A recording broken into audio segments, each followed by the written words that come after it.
Hi, this is Janet Swanson.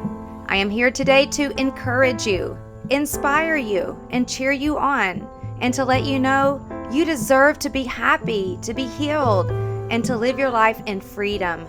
Free from the pain of your past, free from fear, free from all those voices that tell you, I can't. So, let's break the silence and expose the darkness that has held you in confinement way too long. Your life matters. Your story matters. Your voice matters. I believe in you. And most of all, God believes in you. Welcome to One Voice Makes a Difference podcast. Hello, everyone. Welcome to One Voice Makes a Difference podcast. We're so excited that you are joining us today, and I have a special guest today. She is just a sweetheart. I just love her so much. Her name is Brianne. How do you pronounce your last name? Trevoni. Trevoni. Yes. Is that Italian? It's it's Ukrainian. It means red. It means red? Red, yes. I love it. But it's Puerto Rican. My husband's Puerto Rican. Okay. So, yes. That's awesome. Well, we're so excited to have you here, and you have a great story to tell. Yes, ma'am. To tell us today. Me and Brianne, we met each other through a video that a mutual friend of ours, I guess Tracy Hires. She is. Yes, ma'am. Is she family? No, my sister actually worked in her salon shop together, and I believe with my own heart that Miss Tracy was the only one God-fearing and loving, feeding into my sister's life. So that's how I met her, and we just awesome. Connected there. So you had this video that your husband took of you and your testimony, and it went viral. Yes, ma'am. You had like 180,000 views and over 609 shares. That's just That's just in one platform. Yes. You had 3 different platforms that the video was on. So it just went all over the place. Yes, and ma'am. when I saw it, when Tracy sent it to me, I was blown away. Like literally, I could not stop weeping and crying. And I said, I've got to meet this girl. Oh, yeah. And I called you right away. You were so nice. I mean, like, just accepted me in. Yes, ma'am. We invited you to our church here at Crossroads Community Church for our Easter service, and you gave your testimony, and you were pregnant. Yes. And very pregnant. So the name of our Easter service that year was Back to Life. Yes. So that's just amazing, and you gave such a inspiring word. Thank you. So, Brianne, there's a lot of people listening right now, and they would just want to know your story. And as you guys know, you're listening, that One Voice is all about bringing recognition to childhood trauma, of any kind of trauma, whether it was a sickness, childhood abuse, or sexual abuse, or verbal abuse, whatever the trauma may be, or death, or just something that happened in your childhood that affects you in your adulthood. And we want to uncover the secrets and bring it to light. So that's the only place that Jesus can heal, is when you bring things out of the darkness and you bring it into light. Oh, yeah. And that's what this podcast is all about. Yes, ma'am. So welcome. Thank you for coming. Thank you for having me. I really appreciate it. So tell us a little bit about your childhood, and then just walk us through your journey, your story of what happened to you. Yes. Basically, my childhood, my first memories are being sexually abused as a kid. And my abuser was my babysitter at the time, and he would justify doing these things to me and by jumping a broom. So we would be married, so he was allowed to do these things to me. Or he would tell me not to tell anybody because he would kill my family. So I lived with these dark secrets inside of me. And I remember multiple times trying to go to my mother and tell her what's going on. And I must have caught her at a bad time. She smacked me in the face. And it hurt me so bad that I was pent up with all these things. And you can only stuff it for so long. And I remember one night I was at another babysitter's house, and I felt like God spoke to me. Now, I didn't grow up in a Christian home at all. God was only said whenever you like stub your toe type thing. So, or we only prayed to God to win the lottery or for my mom to get a job. And I firmly heard from the Lord that I needed to tell. So I went home. I told my mom. Not sure what conspired of that, but I remember going to school the next day just crying because I never felt heard. I knew this was going to keep happening to me, and I was so afraid and didn't want it to keep happening. And I told my teacher. I whispered it in her ear as I was crying. And Miss Kleinfelter, if you're out there, you saved me. You were a blessing to me because you told the principal. Things started happening from that moment, and it was the first time I started feeling a bit safe. But my home life still wasn't that great. Okay, so hang on a minute. So you had babysitters. So how old were you? Goodness, 4. I remember my first memories around 4, and this went on until I was about 9.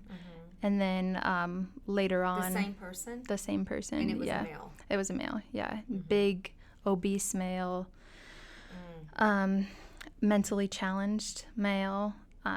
He lived 2 doors down from my grandmother, and my grandmother favored my sister, and she was older, so she got to go over to grandma's, and me and the boys would stay with this man. And that's when my sister wasn't around, that's whenever he would do this to me. So, yeah. Wow. Okay, so it went from this babysitter to another babysitter. No, ma'am. We moved to a different house, so I was with another babysitter, but my mother would still do things. She knew, I believe in my heart that she knew what was going on, but I can't speak to her about these things, but she would threaten me to take me back to his house to get me to behave. Now, I believe that all of this trauma was stirring up anger inside of me and disobedience, of course. I know I changed as a kid. I was always told that how funny and beautiful and smart I was, and then all of a sudden, there was a flip of a switch, and it was just that I couldn't stuff it anymore, and it needed to come out. So while I was at this new babysitter's house in a safe area with kids playing, I went to my sister and I was like, I told her what happened. She didn't believe me. I went home. I didn't feel like my mom believed me. I went to school the next day, and I knew I was heard for the first time in a long time. So it was, she was a blessing to me.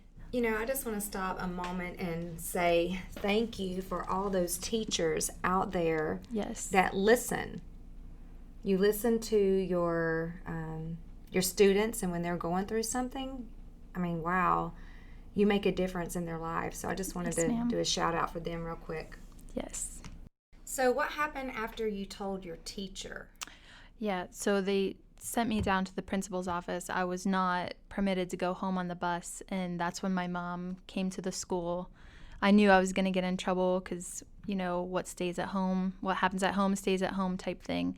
And that's basically around the time that Child Protective Services was introduced into our home. And there was obvious signs of abuse and different things going on that were not acceptable. Abuse, abandonment. I think my mom grew up similar to myself, not having good parents, a good father figure. So she craved all this male attention. And anytime a male was there for her, she would take off. She would go. And that just wasn't acceptable. And lo and behold, my sister and I found ourselves in foster care. And we were separated. And that just started a whole new set of challenges and trauma of being tossed from home to home to home and losing your things and just having a bag of stuff. And during this time, you have all this to deal with, and then you're going to school, so you have to put on a front. And I'm learning to become a woman and going through puberty. And it was a very challenging time for me, emotionally, depression, anger, fighting. I remember, my first time trying suicide at 9, then again at 12. Then So what did you do? pills. I remember at 8 years old, who knows what they even You were. took pills? I took a whole thing of pills.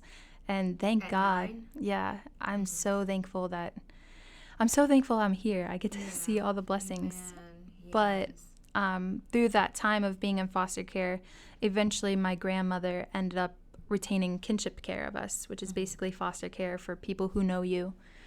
And she took us in, and I was there for less than a year before my grandma decided that, she couldn't handle me anymore. But really, what it was my grandfather started touching me and laying on me and doing things. And I would tell my grandmother, and it became to a point where she chose my grandfather over me, and she called me a slut. And I went back into the system. And after so many times of being rejected and going through that, you start to become like this shell of a person. And Satan really has his way with your mind and keeping you down. And yeah, I was lost for a while. I stuffed that until about 15, and then I think that's whenever I honestly felt like I was mentally insane. I couldn't function and handle, and that's whenever the drugs and the alcohol started. So I heard you say in your video that you were living a life with no boundaries. Yeah. What did that look like? Sex, drugs, alcohol, stealing. I would steal all the time. I would manipulate. I would do whatever I needed to get done. I knew I was a pretty girl, or at least people said that of me, and I used that to my advantage. And it was a life without conviction. I didn't have any convictions. If I knew I could get it, I would get it. So you said you didn't grow up in a religious home. No. You didn't go to church, but yet you said you knew that God spoke to you at one point to tell somebody, right? How important is it for people to, especially children, to tell somebody when they're going through something? Oh my goodness, yes. If anyone ever says keep a secret, there are no secrets to keep. And you just speak, you sing until the cows come home. The Lord, as long as He puts that on your heart to say something, someone will come along that you trust and you will do something with it. Please just say something, because if we could just save one kid just by telling. Because your teacher made a difference in your life. Absolutely. Can you imagine if you had not told somebody where you would be right now? I have no idea. And you know what? It was those tears. It was letting those tears come out where she knew, okay, something's really wrong. And what's interesting is that while I was in foster care, I was not allowed to cry. There was one foster home I was in. They would shut you down anytime you cried. What? Yes. Oh my gosh. I got 10 cents a chore. You can make $10 a week. It was very wonderful. But if I cried, that's 1,000 points, and that's basically $10. And, as a kid, that's your currency. So I stopped crying, but it was really my tears that really allowed some healing to come into my life. And I always just think that, that's the Lord. He will bottle up all of your tears and use them for blessings. And I believe that if anyone can just speak. Even if you don't know what the words to say, just tell somebody. That is so powerful, Brianne. I was reading an article the other day that gave a description of what unhealed trauma looks like in an adult. And it says this, that it manifests as fixing others, people-pleasing, codependency, external validation, living on high alert, fear of abandonment, need to prove yourself, tolerates abusive behavior, difficult in setting boundaries. And most of the time, as an adult, because they don't know how to deal with it, they usually get on drugs or marry the wrong person, marry someone that treated them the same way that they were used to be treating their whole life. So did you have any of those symptoms even when you you got into your adulthood? Oh, yeah, absolutely. The people pleasing, it's still something I struggle with today. The inability to say no at times and not having healthy boundaries is always something I'm very aware of. I think the Lord is really working on me on that one. It's pretty hard because I think it's baked into my personality. But this codependency, I do believe it's something the Lord is breaking me of. I used to idolize a lot of people and put them before God and feel like I couldn't survive without somebody safe or, that feeling of, oh, my husband's going to leave me. Everyone's going to leave me around me. So then it manifested in pushing people away, but then still needing them. And it's this catch-22 type thing. The external validation, I just want someone to say that they're proud of me. And although I might get it from other people, it's really this deep-rooted, lonely hole from my mom that I feel like I've never had, and a father that's never been in my life. So those are wounds that the Lord is still always like, we got to work on this. We got to work on it. Living on high alert, that's hypervigilance. That comes with anyone who has been through trauma. It may come in being scared easily, screaming, PTSD, but it's tough, and I just submit that to the Lord a lot. Do you have a fear of abandonment? Oh yeah, absolutely. I remember screaming to my husband, "You're just gonna leave me. You're just gonna leave me." And finally this year, we have been married for 8 years now, and 7.5. But I finally accepted that my husband really does love me, and he's staying. And I'm like, nobody stays. What is wrong with you? But God is good. He blessed me, and it's amazing to see. It's amazing to see what God has done with all of my mess. That's amazing. Yeah. So what about boundaries? Oh goodness. That one's a hard one. Because I know that when you are abused as a child, those boundaries have already been crossed. So that becomes your normal. Yeah. So a lot of times it's hard for an adult to know what's not normal. Yeah. And you allow people to cross boundaries, but then it still leaves you empty.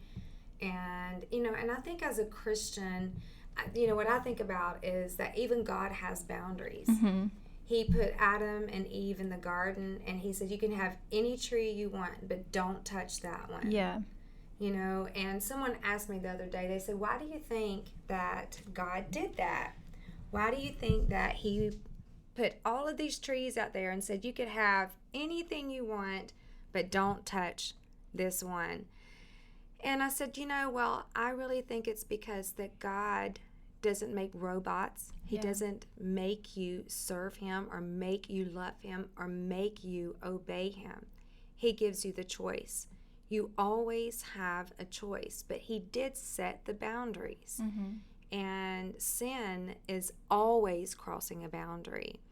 And the enemy is always wanting to cross those because what happens is when those boundaries are crossed, it steals something from us. And it opens the door to demonic activity and to death and voids and strongholds in your life. So, I'm a victim too. I was there, went through some of the same things that you went through foster care and growing up. I just didn't know how to set boundaries. People took advantage of me very easily. Boys could. And people could get anything they wanted out of me because it was just an easy whatever because I didn't know how to set boundaries. What about for you? How difficult was that? It was really hard, especially going through teenage years. I remember even in class or like if I wore a skirt to school, boys would grab me and I wouldn't even know what to do. I would basically lock up or using my body as manipulation, but then people feeling like they have anything, they can do whatever they want to me. And that manifests into my adult life now as a saved Christian and a mom of two and a wife. People coming over to my house, dropping their kids off, not really respecting boundaries because I have no boundaries for them to respect. financially. People know that if they just say, oh, do this, and then I would do it, because I was struggling with this people pleasing and not being able to say no. And it was like, the Lord, for 3 years now, my word of the year has been no, that I really need to start saying no. And the thing of it is every yes I was saying to other people, I was saying no to God. I was saying no to my husband, and I was saying no to my family. And it was terrible. So good. And here I am chasing all these people's validation where my family is suffering, or I'm chasing this career, or this this business, or these people's or church stuff. Yeah. And it wasn't good. So I have said I want every no to be a yes to my God, my ministry, and my family. And that's where I'm at right now. That is so good. Sometimes even for me, I felt like if I said no, I was being mean. Like, gosh, I feel so mean. But my husband can say no so easy, and he doesn't think a thing about it. I feel bad when I say it. Me too. But there's a freedom in saying no, and it's when I say no, it's like I walk around my house like, I said no today. And my husband will actually congratulate me, and it's a beautiful thing to just no. No is an acceptable answer, and I wish I would have learned that at such a young age. And you don't have to give people a reason why. Yes. Because that's what I always did. Like, if my answer was no, then I'm like, well, it's because I have this and I have that. And, I need to do this and I need to do that. So I felt like I had to validate my reasoning when my husband one day told me, he says, it's nobody's business. This is your personal business. Yes. And it's our family. You don't have to tell everybody. But when those boundaries have been crossed as a child, it was personal. And so to tell something personal, when I finally got the courage up to say something, it seems like after that, I was just like, well, I just need to tell everybody my personal stuff now. Yeah, exactly. And not everybody needed to know all of that, the reasonings why I did what I did. So I believe that when I came to the Lord, it opened up a door for him to heal me layer by layer. Can you tell me when you came to the Lord and your journey of healing since then? So, my journey to the Lord is actually really unconventional. I was living with a foster family at the time, and, I'm dealing with all these feelings, and I set out on a journey to kill myself. I remember I wrapped a belt around my neck, and I felt like the fuzzies in my head. Like I knew it was over. I knew it was done, and I went to sleep. And when I woke up, the belt was across the room, and that's when I knew like God really did have a plan for my life, because as far as I know, I never took off that belt, and I really believe it was the Lord. Like my heart of hearts believes it was the Lord, and that he has a plan for me. And it was the first time in a long time since 8 years old, remembering hearing the voice of the Lord, that I felt like he said to me that he has a purpose for me and that I'm not done yet. So I was saved, and on Easter Sunday of when I was 17 years old, I gave my life to Christ, and we went to the church, and they baptized me right then and there. And I remember going under the water and coming up and just having this huge smile on my face. And I don't have a daddy, but this man hugged me, and it felt like that. Like, if that's a daddy's hug, I want that. And I know, like, one day when in heaven, I'm going to get that. But my journey to the Lord has not been easy. Even when I was saved, there was still a lot of stuff, remnants of my past that I was still doing. I was still having sex, unprotected sex, and also premarital sex, fornicating with various men, whoever was like give me some validation, whoever thought I was pretty, older men, getting into relationships 2 at a time, and when this person's not paying attention to me, I'll be with this person. And that led me in a far far place, but thankfully I did come back. I did recommit my life. Wow, that is so powerful. I think of the Easter service that we had here, and it was called Back to Life. Yes, ma'am. And I just see that the Lord, He had such purpose for you. And a lot of people even feel like this, Brienne, that when they get saved, that they shouldn't have those thoughts anymore, or they should be sanctified right away and purified from the past. But, it takes time to get through your past and to work through it. And I'm so glad that God looks beyond our faults and He sees our needs and He meets you at that point of need. And your story is just so powerful.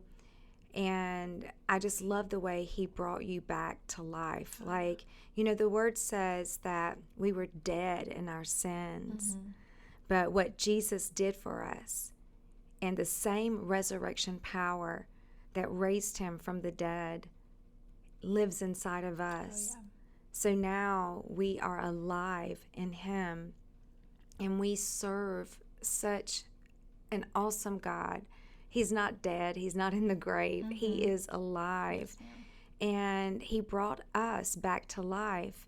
And only God can take an adult like you and me or anybody else out there that's listening, is when you have a past that has been traumatized, and a childhood that's been traumatized, and a painful past, and you faced so much abandonment and you needed that validation, but now you're getting it from the Lord, and God gave you a wonderful husband and a family. Tell us how old you are now.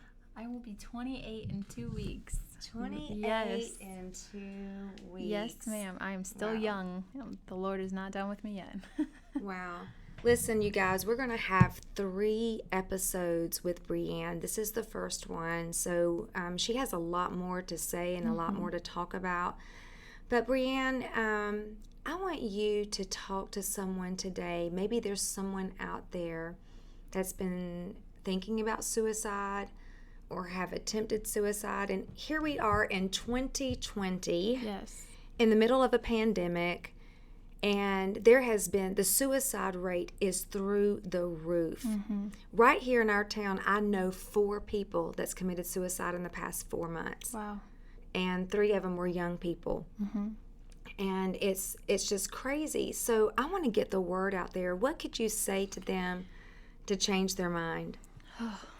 What I would like to say is just stay, that the Lord... God has such beautiful blessings for you, and if I could just speak to somebody and share my testimony, I would have missed out on seeing my girls smile and dance, and my husband, like just having this family. And today, the sorrows of today is not the joy of tomorrow. And I would just ask you to say and tell you, joy comes in the morning, and the Lord will heal you, and today is not the end. I promise you, there is more to come, and I would have missed out on so much if I would have had my way. I'm so thankful I stayed. Thank you. Yeah. We are so grateful you stayed too. You're such a beautiful person. And you guys, if you're listening out there, I want you to know that God loves you. Your life is valuable. You are important to God. The Word says that He knows the plans that He has for you, and He has a good future for you. We serve a good, good Father. And right now, you are on His mind. He is thinking about you. Yes. And if you've been through anything, you've been through trauma, abuse, or rape, anything, you need to tell somebody. You need to tell somebody what you're going through. If you have thought about suicide or you have attempted it, you need to talk about it. Tell somebody.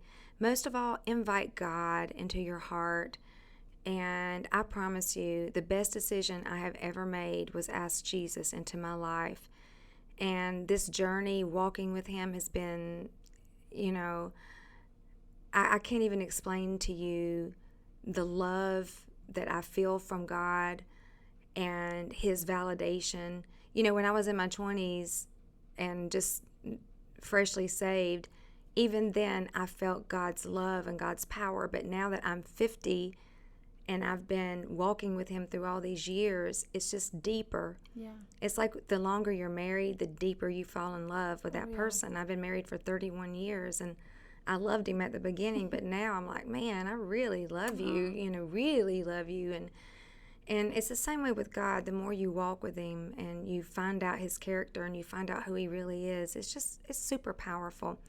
Thank you, Brienne, for joining us. And you guys, you don't want to miss out next week. And we have a powerful story to share with you next week. Love you guys. Take care. See you next week. Bye. Thank you for listening to One Voice Makes a Difference. If you enjoyed today's episode, please consider subscribing and reviewing the show on iTunes or wherever you listen to podcasts. Tell your friends about One Voice too. Your voice helps the show reach more people to spread the gospel. Together, with all of our voices, we can come out of the darkness and into the light. If you'd like to hear more about Janet's personal story, you can purchase her book, One Voice, on her website, janetswanson.org. You can also connect with her on Facebook, Instagram, Twitter, or YouTube. Most importantly, if you are in crisis, please call the 24/7 crisis hotline at 1-800-273-8255 or visit suicidepreventionlifeline.org. Don't wait. Your life matters.